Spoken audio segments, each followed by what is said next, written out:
समसामयिक घटना चक्र 2023 को कवर कर रहे हैं। 38वीं बीपीएससी से लेकर के 67वीं बीपीएससी तक का इसमें पेपर दिया हुआ है। तो यह बुक काफ़ी अच्छी है बीपीएससी के लिए। और नमस्कार दोस्तों, 1 से लेकर के 75 तक का क्वेश्चन का वीडियो हम बना चुके हैं। हम लोग प्राचीन इतिहास कवर कर रहे हैं बीपीएससी का। बीपीएससी में जो भी क्वेश्चन पूछे गए हैं उसका हम लोग प्राचीन इतिहास कवर कर रहे हैं। तो 1 से लेकर के 75 तक का वीडियो 3 पार्ट में बना चुके हैं। 25 क्वेश्चन को हम कवर कर रहे हैं ताकि वीडियो काफ़ी लंबी ना हो सके। तो आइए, हमारा आज 4th पार्ट है। वीडियो शुरू करते हैं। 76 अभिलेख, जिससे यह प्रमाणित होता है कि चंद्रगुप्त का प्रभाव पश्चिमी भारत पर था। तो किस अभिलेख से? तो रुद्रदामन का जूनागढ़ जो अभिलेख है उससे यह पता चलता है। तो आइए व्याख्या देख लेते हैं। रुद्रदामन के जूनागढ़ अभिलेख से यह ज्ञात होता है कि चंद्रगुप्त मौर्य के सौराष्ट्र स्थित प्रांतीय शासक पुष्यगुप्त ने वहां सुदर्शन झील बनवाई थी और बाद में अशोक के यूनानी गवर्नर तुषास्प ने इस जलाशय के साथ बहुत सी नहरें बनवाई। इस प्रांत को अनार्त तथा सुराष्ट्र कहा गया, इससे पश्चिम भारत पर चंद्रगुप्त के आधिपत्य का प्रमाण मिलता है। निम्नलिखित में से कौन सा क्षेत्र अशोक के साम्राज्य में सम्मिलित नहीं था? तो श्रीलंका जो था वो अशोक के साम्राज्य में सम्मिलित नहीं था। श्रीलंका अशोक के साम्राज्य में सम्मिलित नहीं था। द्वितीय शिलालेख से स्पष्ट होता है कि भारत में अशोक का अधिकार चोल, पांड्य, सत्तिपुत्र, केरलपुत्र एवं ताम्रपर्णी अर्थात श्रीलंका को छोड़ करके सर्वत्र था, क्योंकि इन राज्यों को प्रत्यंत्र या सीमावर्ती राज्य कहा गया है। अशोक के शासनकाल में बौद्ध सभा किस नगर में आयोजित की गई थी? तो पाटलिपुत्र में। सिंहली अनुश्रियों, दीप वंश और महावंश के अनुसार अशोक के राज्यकाल में पाटलिपुत्र में मुगली पुत्र तीस की अध्यक्षता में तृतीय बौद्ध संगति का आयोजन किया गया था। अशोक के शिलालेख में प्रयुक्त भाषा कौन सी है? तो प्राकृत भाषा है। यह क्वेश्चन काफी बार पूछा गया है। ये काफ़ी 2023 में ये क्वेश्चन पूछा गया है एग्जाम में। इसके अलावा भी ये 2002 का दिया हुआ है, 2023 में भी ये क्वेश्चन पूछा गया है।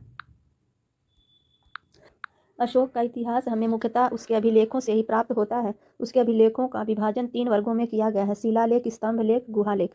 तो 3 वर्ग कौन कौन से हैं? शिलालेख, स्तंभलेख और गुहालेख।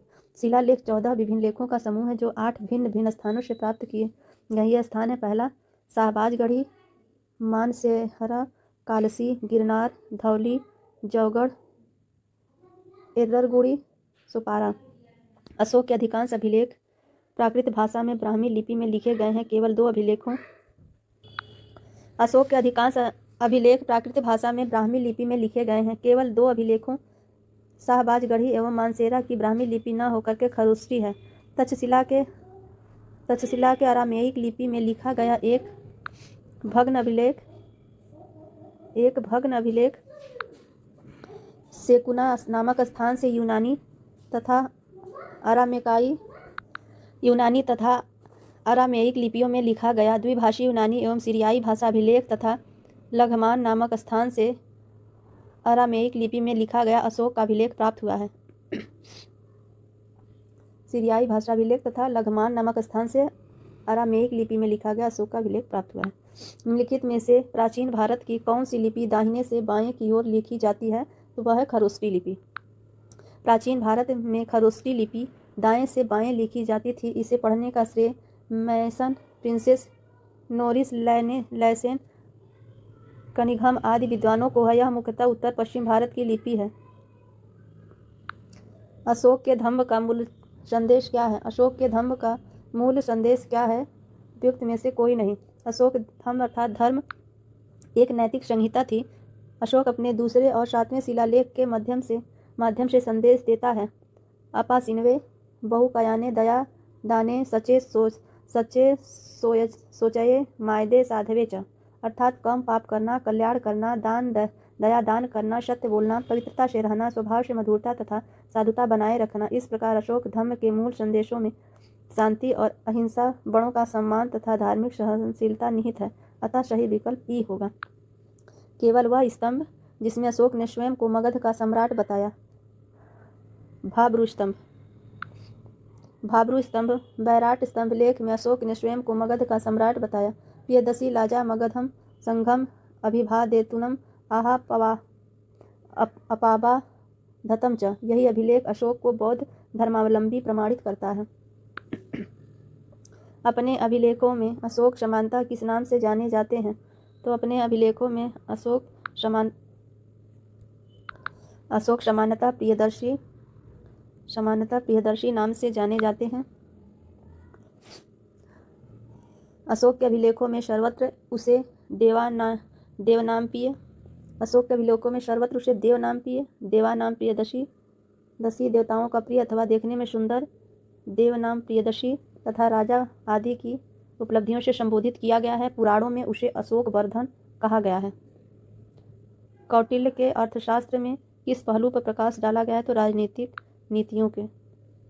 कौटिल्य के अर्थशास्त्र द्वारा गुप्त मौर्य के शासनकाल की बहुत सी बातों का ज्ञान होता है। वस्तुतः ऐतिहासिक ग्रंथ नहीं है, अपितु राजनीतिक शास्त्र का एक अद्वितीय ग्रंथ है। इसकी तुलना मैकियावेली के प्रिंस से की गई है। कौटिल्य की पुस्तक अर्थशास्त्र किस विषय पर आधारित है? तो कौटिल्य की पुस्तक अर्थशास्त्र इसमें से कोई नहीं। आइए व्याख्या देखते हैं। कौटिल्य चाणक्य द्वारा मौर्य काल में रचित अर्थशास्त्र के सिद्धांतों और अभ्यास की पुस्तक है। इसमें राज्य के लिए मंडल सिद्धांत जो विदेश नीति की व्याख्या करता है। इसके अलावा इसमें सप्तांग सिद्धांत, राजा अमात्य, जनपद, दुर्ग, कोष, दंड एवं मित्र की सर्वप्रथम व्याख्या मिलती है। अर्थशास्त्र में तत्कालीन प्रशासन एवं कृषि, शिल्प एवं व्यापार व्यवस्था की भी विस्तृत जानकारी प्राप्त होती है। मेगस्थनीज ने भारतीय समाज को कितने श्रेणियों में विभाजित किया था? तो 7। मेगस्थनीज ने अपनी पुस्तक इंडिका में भारतीय समाज को 7 श्रेणियों में दार्शनिक, कृषक, पशुपालक, कारीगर, योद्धा, निरीक्षक एवं सभासद भागों में विभाजित किया था। मेगस्थनीज भारतीय समाज में दास प्रथा के प्रचलित होने का उल्लेख नहीं करता। मौर्य काल में कोई भी व्यक्ति न तो अपनी जाति से बाहर विवाह कर सकता है और न ही उससे भिन्न पेशा ही अपना सकता है। मौर्य समाज का 7 वर्गों में विभाजन का विशेष रूप से उल्लेख किया गया है मेगस्थनीज की पुस्तक इंडिका में। Periplus of the Erythraean Sea किसने लिखी है? तो इनमें से कोई नहीं। Periplus of the Erythraeans a Greco Roman Periplus है। यह रोमन मिस्र के बंदरगाह, नेविगेशन और व्यापार के अवसरों का वर्णन करता है। इसे लगभग 60 ईस्वी में अलेक्जेंड्रिया के एक अनाम नाविक ने लिखा। इसने भारत से आयात तथा निर्यात की जाने वाले वस्तुओं का भी उल्लेख किया है। वह स्रोत जिसमें पाटलिपुत्र के प्रशासन का वर्णन उपलब्ध है इंडिका। पाटलिपुत्र नगर का प्रशासन मेगस्थनीज की इंडिका में प्राप्त होता है। मेगस्थनीज ने पाटलिपुत्र के नगर परिषद की 5-5 सदस्यों वाली 6 समितियों का उल्लेख किया है। वह नगर पदाधिकारियों को एस्ट्रीनोमोई कहता है। पाटलिपुत्र को किस शासक ने सर्वप्रथम अपनी राजधानी बनाई थी? तो चंद्रगुप्त मौर्य ने सर्वप्रथम अपनी राजधानी बनाई थी। वस्तुतः पाटलिपुत्र की स्थापना गंगा एवं सोन नदी के संगम पर हर्यक वंशी शासक उदयन ने की थी एवं अपनी राजधानी राजगृह से पाटलिपुत्र स्थानांतरित की थी, किंतु विकल्प में उदयन नहीं है, अतः चंद्रगुप्त मौर्य सही उत्तर होगा। निम्नलिखित में से किसने सर्वप्रथम व्यापक पैमाने पर स्वर्ण मुद्रा का प्रचलन किया था?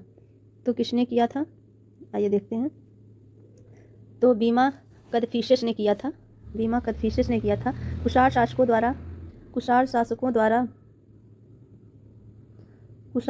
द्वारा व्यापक पैमाने पर स्वर्ण मुद्रा का प्रचलन प्रारंभ करना भारतीय उपमहाद्वीप में उनका सबसे महत्वपूर्ण योगदान था। कुषाण शासक बीमा कदफिशियस को स्वर्ण मुद्राओं के प्रचलन का श्रेय प्राप्त है। कला की गंधार शैल निम्न समय में फली फूली। तो कुषाणों के समय में कुषाण शासक कनिष्क के शासनकाल में कला के क्षेत्र में 2 स्वतंत्र शैलियों का विकास हुआ। पहला गांधार शैली, दूसरा मथुरा शैली। इन दोनों को कनिष्क की ओर से पर्याप्त प्रोत्साहन दिया गया। गांधार कला यूनान कला से प्रभावित थी। यह क्वेश्चन पूछा जाता है कि गांधार कला किस कला से प्रभावित थी? तो यूनान कला से।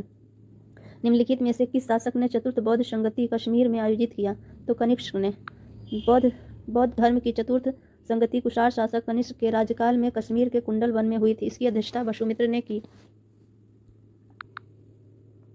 तथा अश्वघोष इसके उपाध्यक्ष बने। इस सभा में महासंघिकों का वर्चस्व था। यहाँ बौद्ध ग्रंथों के घनिष्ठ अंशों पर सम्यक विचार किया गया तथा प्रत्येक पिटक पर भाष्य लिखकर उन्हें विभाषा शास्त्र नामक टीकाओं में सम्मिलित किया गया। इसी समय बौद्ध धर्म हीनयान तथा महायान नामक 2 स्पष्ट संप्रदायों में विभक्त हो गया।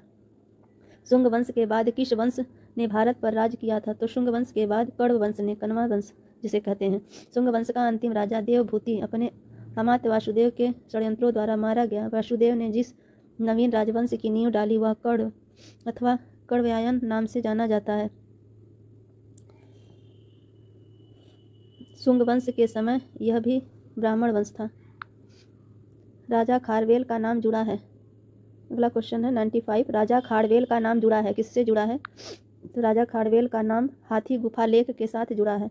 हाथी गुफा लेख के साथ जुड़ा हुआ है। कलिंग का चेदी शासक खारवेल प्राचीन इतिहास के महानतम सम्राटों में से एक था। उड़ीसा प्रांत के भुवनेश्वर से 3 मील की दूरी पर स्थित उदयगिरी पहाड़ी हाथी गुफा से, देखिए उड़ीसा प्रांत के भुवनेश्वर से 3 मील की दूरी पर उदयगिरी पहाड़ी की हाथी गुफा से उसका एक बिना तिथि का अभिलेख प्राप्त हुआ है।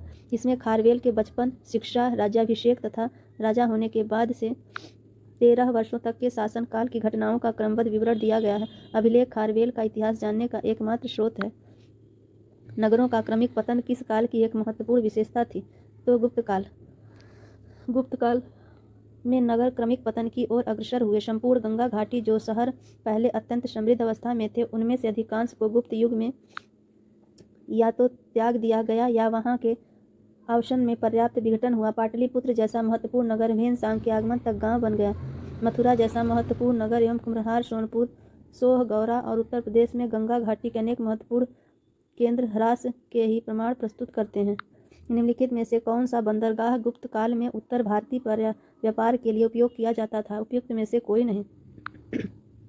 गुप्त काल में बंगाल में ताम्रलिप्ति एक प्रमुख बंदरगाह था, जहां से उत्तर भारत के साथ दक्षिण पूर्व एशिया, चीन, लंका, जावा, सुमात्रा आदि देशों के साथ व्यापार होता था। पश्चिम भारत का प्रमुख बंदरगाह भृगु-कच्छ भड़ौच था, जहां से पश्चिमी देश के साथ समुद्री व्यापार होता था। इसके अलावा कल्याण तथा बॉम्बे से भी उत्तर भारतीय व्यापार होता था। किस शासक वंश ने मंदिरों एवं ब्राह्मणों को उसके अधिक ग्राम अनुदान में दिए थे? तो किस शासक वंश ने मंदिर एवं ब्राह्मणों को सबसे अधिक ग्राम अनुदान में दिए थे? तो गुप्त वंश। गुप्त वंश शासक ने अधिक अनुदान दिए थे। गुप्त वंश के शासकों ने मंदिर एवं ब्राह्मणों को सबसे अधिक अनुदान दिए थे। गुप्त लेखों में जिन भूमिदानों का उल्लेख किया गया है, उससे यह स्पष्ट होता है कि भूमिदान के साथ साथ गांव की भूमि से उत्पन्न होने वाली आय भी ग्रहिता को सौंप दी जाती थी। गुप्त युग में भूमि राजस्व की दर क्या थी? तो राजस्व की दर उपज का 1/6वां था। गुप्त काल में जो लोग राजकीय भूमि पर कृषि करते थे, उन्हें अपनी उपज का एक भाग राजा को कर के रूप में देना पड़ता था, जो कष्टांग होता था। गुप्त अभिलेखों में भूमि को उद्रंग तथा भागकर कहा गया है। भागवत संप्रदाय के विकास में किसकी देन अत्यधिक थी? तो भागवत संप्रदाय के विकास में गुप्त वंश की अत्यधिक देन थी। भागवत अथवा वैष्णव धर्म का चरमोत्कर्ष गुप्त राजाओं के शासनकाल में हुआ। गुप्त नरेश वैष्णव मतानुयायी थे तथा इन्होंने इसे अपना राजधर्म बनाया। अधिकांश शासक परम भागवत की उपाधि धारण करते थे। विष्णु का वाहन गरुड़ गुप्तों का राजचिन्ह था। तो 100 क्वेश्चन हमारा कंप्लीट हुआ। 25-25 क्वेश्चन का सीरीज हमने 4 वीडियो बनाया है। आप इन्हें चैनल पर जाकर देख सकते हैं।